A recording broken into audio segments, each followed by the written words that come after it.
You can say, did the parent create an ID and login? Did they create a password? If they did, we typically see that their student is 11 times more likely to enroll, which is the craziest of all stats.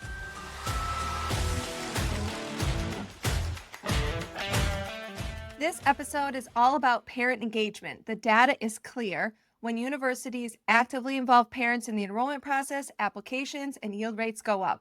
But what do today's parents really want from colleges and universities? How do their expectations shape their students' decisions?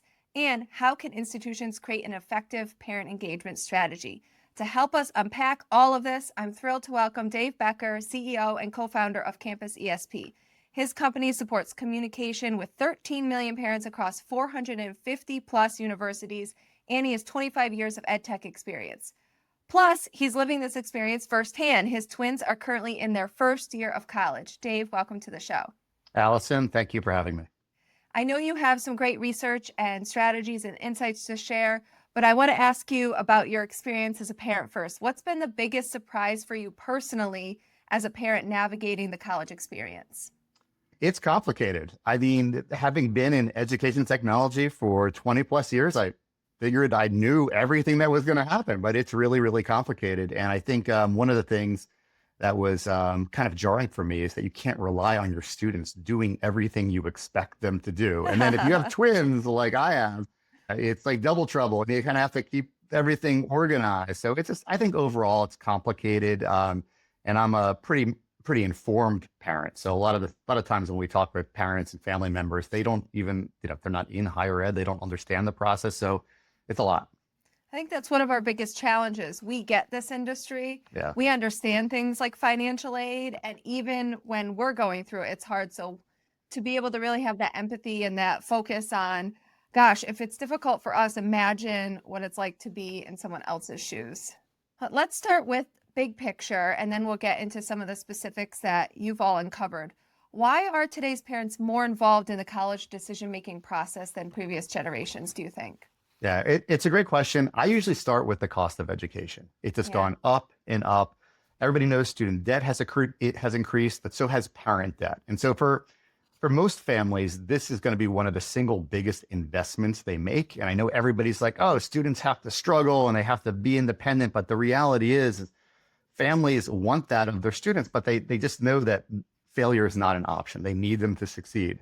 And I think you layer in technology, you layer in smaller family size and the mental health, student mental health. There's so many other things that affect student success. It's usually not because of a bad grade. And the reality is parents and family members play a role in that. So they take that role seriously because they're encouraged in K-12 to be involved. And then all of a sudden colleges, universities are like, involvement is like, Later. okay, so I'll just pay for this, but I won't be involved. It just doesn't work that way. Yeah, I think that parenting styles have changed a lot too. When I was growing up, I have an 11-year-old right now. When I was 11, I definitely was out cruising neighborhood on my bike. I was all over the place, and I would either hear my mom start yelling for me when it was dinner time, or you knew when the street lights started to come on, it's time to head home. I cannot imagine doing that with my child. I feel like people would judge me if I did that with my child, right? So there's this different involvement level, and maybe we're doing it wrong for right or wrong, right? But it's just different. It's different, and it's a massive demographic shift. And sometimes some people like it, some people don't. Some people say their kids are their best friends. Some people think that's too much. I'm not here to debate any of that. I'm just saying that parents are involved in college selection and student success. And it's a lever, a dial that you can pull on the enrollment and admission side of the house. So let's talk about some of the expectations that the parents come with. And you brought up cost, and actually you said investment. But I think from their perspective, we want to be able to talk about ROI and investment and value, but they're talking about cost. They're thinking about cost, right? But what are those expectations that end up shaping the student's choice? Or I guess it's really, as you said just before, it's really the family's choice now. It's not just the student's choice. It's sort of more of a group decision. So what are those expectations? What are they looking for in a college for their student? Well, they want somewhere where their student can grow and be successful, and they do want return on investment. And maybe the most important point is that the students want their involvement. It's not They something look where to them. they Yes. look to They them, look to them. and that's who they're relying on to influence their decisions. So then you start thinking about the parents. Okay, well, what do parents want? And a lot of times it matches to what you're sending to students. When we did a survey this year of 11,000 parents across 83 different colleges, and we asked, what are the things that you most want that help you determine what's the best fit for your student? 96% in the top three, and 96% said the on-campus visit was the most important. That's probably not surprising to anybody, especially because who's asking questions on the tours? Most often it's the family or parents, right? 95%, the information about a school's differentiating programs or anything that's specific to the programs that the student is considering. And then 94% in the top three is the quality of the school's communication with them, the parents. Yeah. And I think that is a massive shift. And some schools do a good job with it, and other schools are like maybe doing just enough or looking to scale and do more with it. But the big thing is parents are part of that process. Students want them to be. So it's really something you have to think about, meeting those parent expectations. I can't believe that we're still talking about schools that aren't engaging parents, right? That Yeah. we're not, that there's not a communication plan perhaps in place, or not one that's effective. Just this morning, I was talking to our director of admissions here at Siena. She got an email from a parent saying they're between two schools and they met a vice president for enrollment at an on-campus visit. They've reached out to that person one-to-one multiple times and never heard back. But Katie, our director, replies to them within a day, always Yeah. communicating back. I mean, I feel like, and so they're totally leaning towards Siena. Like it's almost like a competitive advantage for us because we talk to parents. We don't just CC them on the student emails. But why do you think we're still talking about this? Like, what are those barriers and roadblocks that are happening at colleges and universities that this would even be a thing, that we're not talking to parents Yeah. as their own audience? Change is hard Yeah. in higher education. I mean, I know a lot of times there's silos that develop, and then there's just so much change in higher ed right now. It used to be that, you'd talk with the VP of enrollment. They'd been there 20 years. Now people are jumping around. The expectations for communication levels have dramatically increased for students and for parents, personalization. And so all of this is just about keeping up, right? And then you throw AI and these other technology, and most schools are just overwhelmed. So it's not like they don't want to engage parents and families. It's like they have a list of priorities, and where do you draw that line? And sometimes parents drop like below Yeah. that line because you just need help getting there. In a lot of cases, that's where CampusESP comes in, or that's where consultants come in, but it's always on the list. It's just a matter of where it's at on the list, I'd say. Do you think sometimes it's that mentality that they're adults now, and so the students got to be forward, and maybe people aren't recognizing this shift of what you're describing and this sort of change in the parent involvement, so they're not seeing the importance of it? But I feel like what you're describing is this process where the parent is playing this really champion and support role for the student, not necessarily over involvement, although I think that there's always cases where Yeah. that becomes, and maybe that's the fear, that if we talk to parents this way, we open the door for that over involvement, or we set this expectation for what's going to happen once the student is here, so we kind of back off on that. But they are really important in the college search. So how do we balance that idea?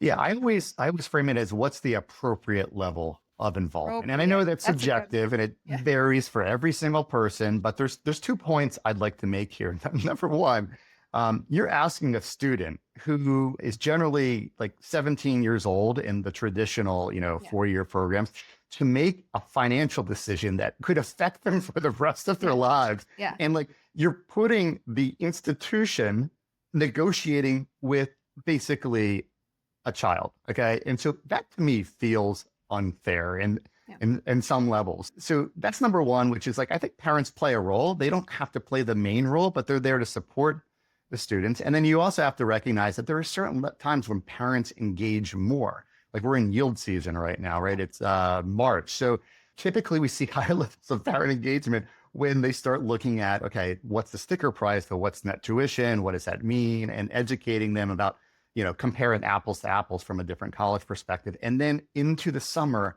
parents are the most engaged around August when they're thinking about, okay, is my student ready? And that corresponds with things like student melt season, where students decide they don't go. Well, parents can play a really important role there. So yeah, we can use all the jargon terms with parents and over involvement, but the reality is if you can build a relationship with the families, if you can get them to set what the appropriate level of engagement is, then I really think you can leverage them. We say turn parents into partners. They really can be a partner in student success and in making sure that the student enrolls at your college or university. So help them support their student. Yeah, we were saying this, I guess, in the green room or whatever you want to call it before this, but we say that we help colleges nudge the nudgers, and the parents are the ultimate nudgers, right? And there was a point where we all talked about student nudging and stuff like that, but the parents are the ultimate. So it's almost like indirect nudging, and it's super effective. If you're behind on deposits or behind on applications or visits, if you target some of the communication to the parents and make them feel engaged, it definitely has a downstream effect into your enrollment.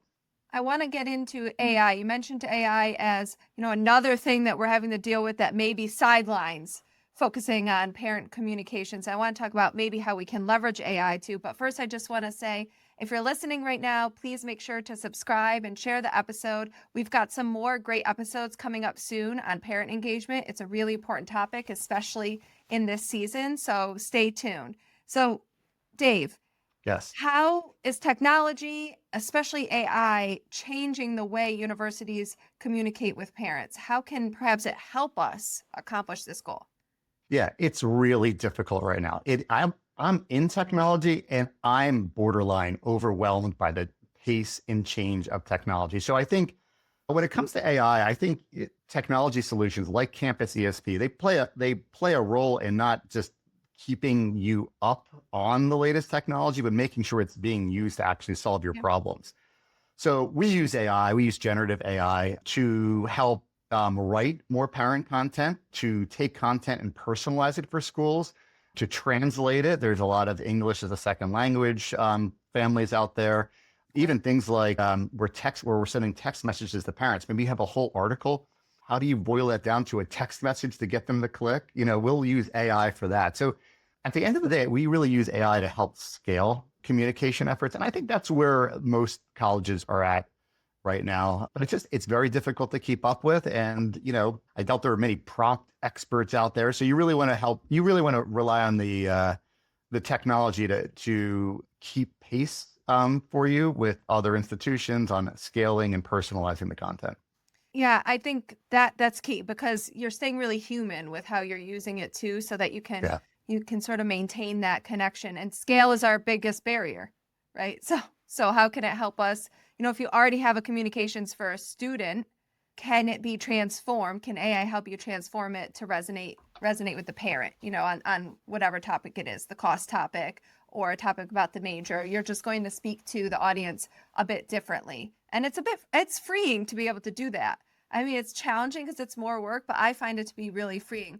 I wonder what you think about the agentic AI stuff that's coming out. Element 451 has it, Halda has it, things like, on demand, you can call or ask to receive a call or start a text message, and that it's AI, but it's feeding you the information perhaps that you would be searching around the website for, because you're asking it directly. What do you think parents are going to think about that? Is that something you think they'll find useful, or are they really looking for that human connection with admissions counselors and financial aid counselors?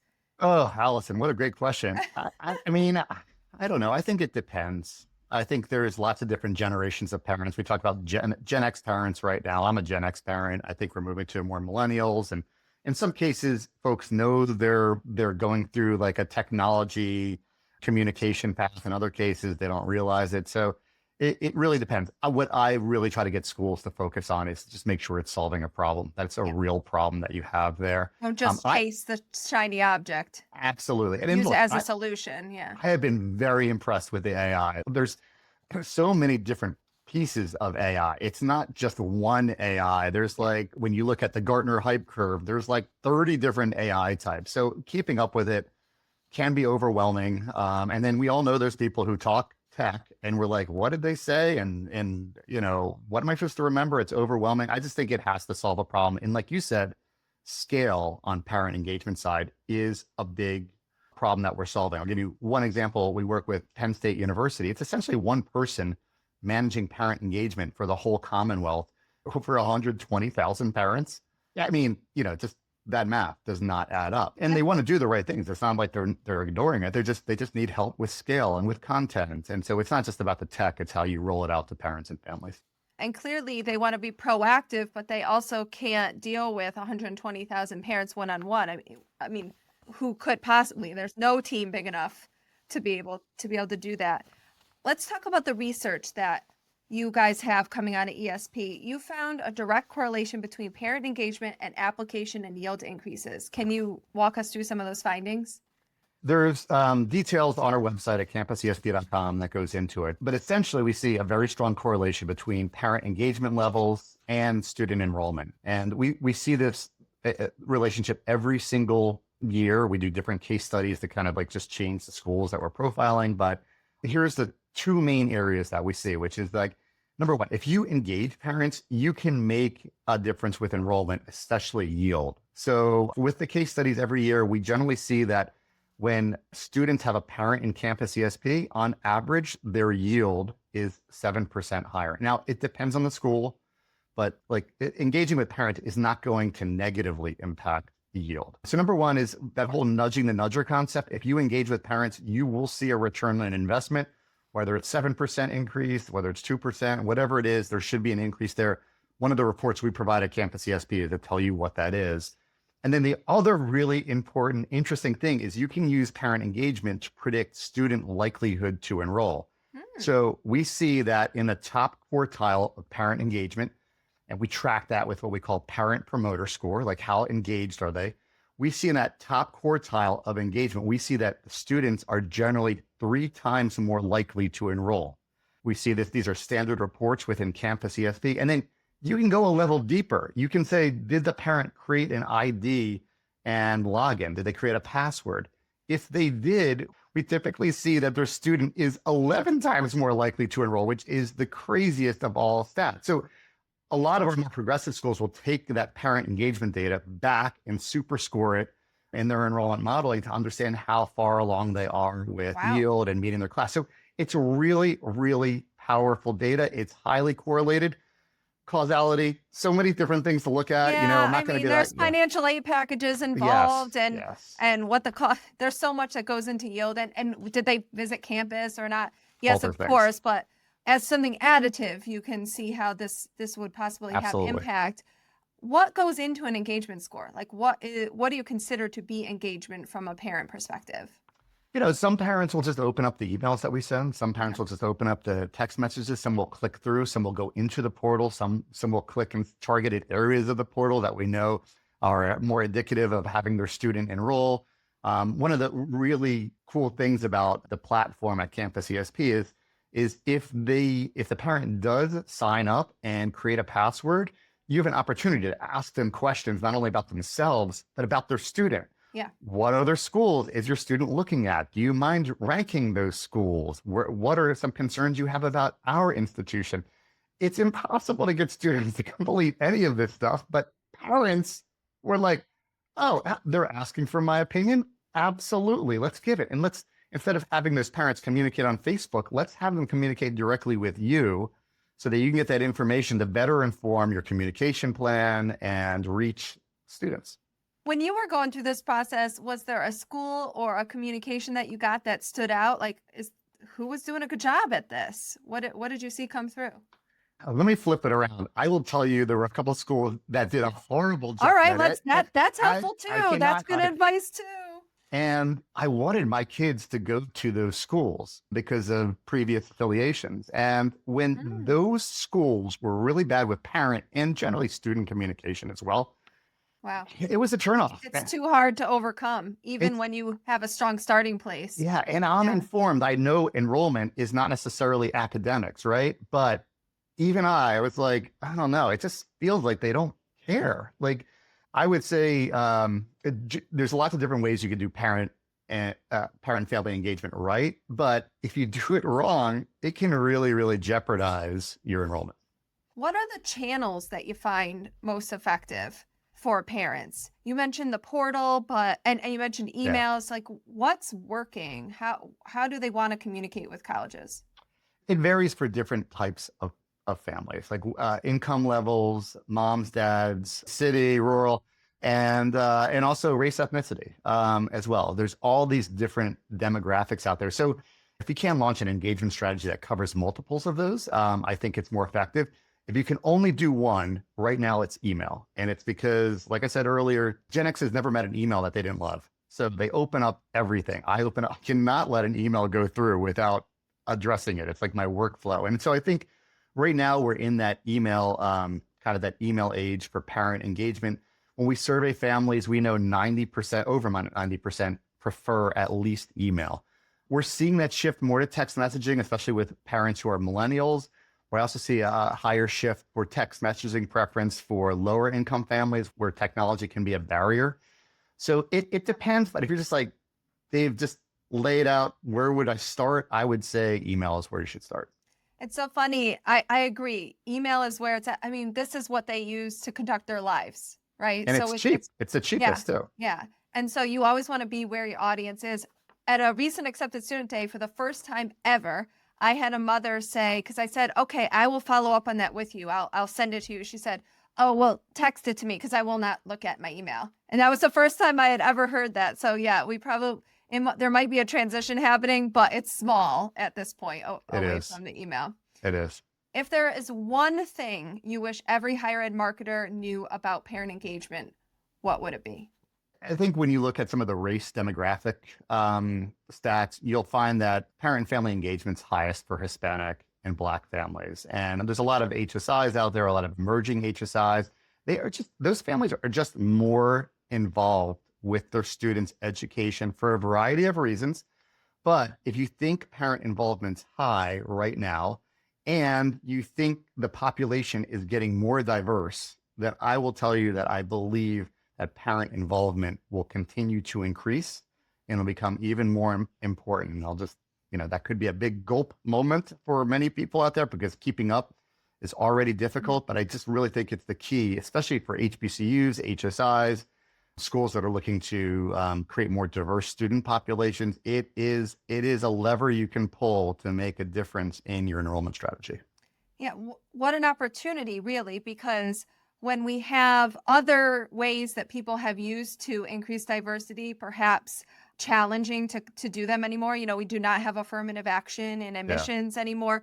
But I've always said from the beginning, if you were relying on affirmative action to make sure that you have diversity in your class, you were doing it wrong. So this would be a strategy that people who are trying to diversify their student body would take on. Make sure you're focusing on the parents. Dave, thank you so much for coming on the show and sharing this research with us. Allison, thanks for having me. I enjoyed it. And we will definitely include the links to the research in our show notes. So if you're wondering and you want to dig in more, that's where that will be. And that's it for today's episode of The Application. If you found this conversation helpful, share it with a colleague and subscribe so you never miss an episode.